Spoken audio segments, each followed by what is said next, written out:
Another option that we've got in Windows 10 as well as Server 2012 and later is the idea of storage spaces. This was a new feature back in Windows 8. And it really gives you a lot of flexibility in disk management, and it's flexibility really that was only possible when you were dealing with storage area networks, which are of course high-end storage, very expensive. Essentially, it gives you the ability to create a storage pool. The storage pool is going to include one or more physical or virtual drives. Okay? In fact, that really should say the storage pool is going to include physical drives, and then you're going to create virtual drives within the storage pool across those physical disks. Those virtual drives will support a variety of different arrangements and types, so simple virtual drives, two-way mirrors, three-way mirrors, parity. So you get better redundancy with the storage space.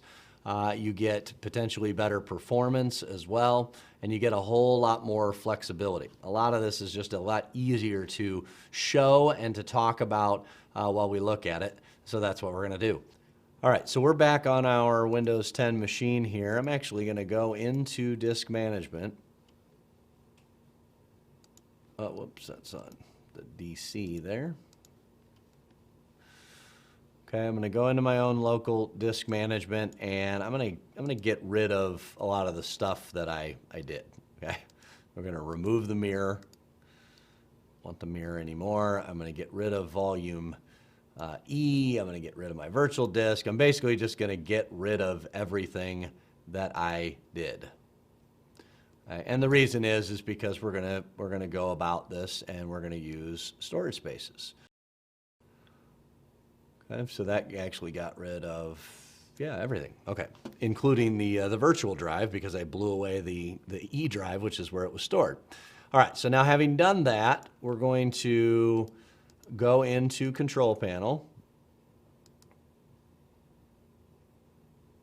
This is going to be in the System and Security area. We've got storage spaces. Okay?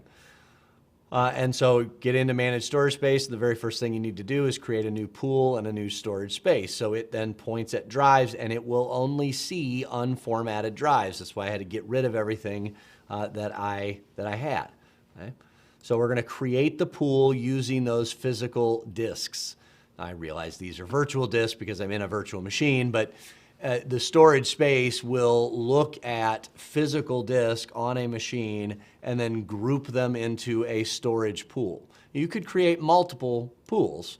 It just depends on what you're trying to do. I mean, on a client machine, we're probably just doing this for some additional flexibility. I probably wouldn't have to, I wouldn't need multiple pools. So let's just call this primary storage. We're going to give it a drive letter. Call it S for storage. I'm going to put a file system on it. This time we have NTFS and then the resilient file system, REFS. We're going to be able to choose a resiliency type. Is it simple, a simple storage space, or is it a two-way mirror, three-way mirror, parity? A two-way mirror is the same thing that we just did. A three-way mirror is 3 separate copies. It will require at least 5 drives in order to do that. That's the kicker. And then a parity is going to require at least 3 drives, and it'll have parity information. This is actually a lot like RAID level 5, although a lot of this is behind the scenes. Okay? I'm going to go simple, no resiliency, but actually if you look here, three-way mirror, well, I can't even do that. Parity, it's going to show me that total pool capacity is 2 terabytes, or 3 terabytes, excuse me. But my size, my maximum size is less than a terabyte when I do that. And actually that's because I've got 3 drives, but one of the drives is 4 times the size of the other one. So you'd like to have drives that are all the same size. I'm just gonna go simple. We're gonna use up the entire 3 terabytes. And we're gonna click Create Storage Space. Okay, now when you do this on a server, you do have a few more options. You've got a different administrative tool that's doing it. Here, you're basically just creating the pool, okay?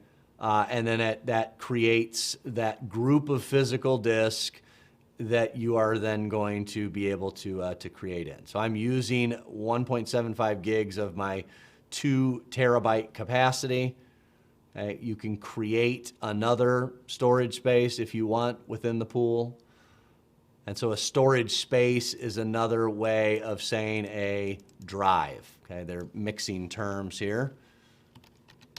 Secondary storage, simple, and then I'll create it. And now what it's going to happen is I'm going to have, a couple of hard drives here in File Explorer that show up.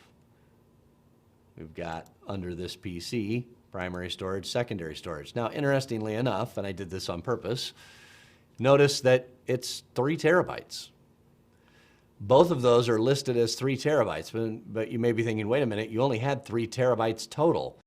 So how is it that you have that? I mean, I'm only using 2.75 gigs, but both of them say 2 or almost 3 terabytes maximum. This is what's called thin provisioning, and this is just what it does by default. It lets you create a pool and say that it's this size. You're going to File Explorer, and it looks like I have 6 gigs of space. Don't get too excited. You don't have, or 6 terabytes. You don't have 6 terabytes of space, but it's allowing you to set up a storage space with that much. At some point, when you were actually starting to run out of space, you would just go in here and add drives. So you would connect a new drive, you would physically add the drive to the computer, then you would go into the storage space and add that physical drive into your storage pool. Then it would automatically be available for any of the storage spaces that were already created. So you see the flexibility there? I mean, it lets you create a partition that's larger than what you currently have, and it lets you do so in very redundant fashion if you want. Through the parity or the 2 and the 3-way mirrors. And then after the fact, if you want to add additional drives, you can. No messing with drive letters, no extending volumes. It's just automatic. It's automatically done. And so storage spaces is a very cool feature. Is it a client feature? Well, you be the judge of that. I mean, most of us don't have 5 hard drives in a computer. If we have a second hard drive, it's because the one that came with the computer was only a couple hundred gigs and we went out and bought a 2 terabyte drive, or we got a solid state and then an additional drive for storage. That's what's most common these days. So I don't know that this is a client feature. I mean, it clearly is available on the client.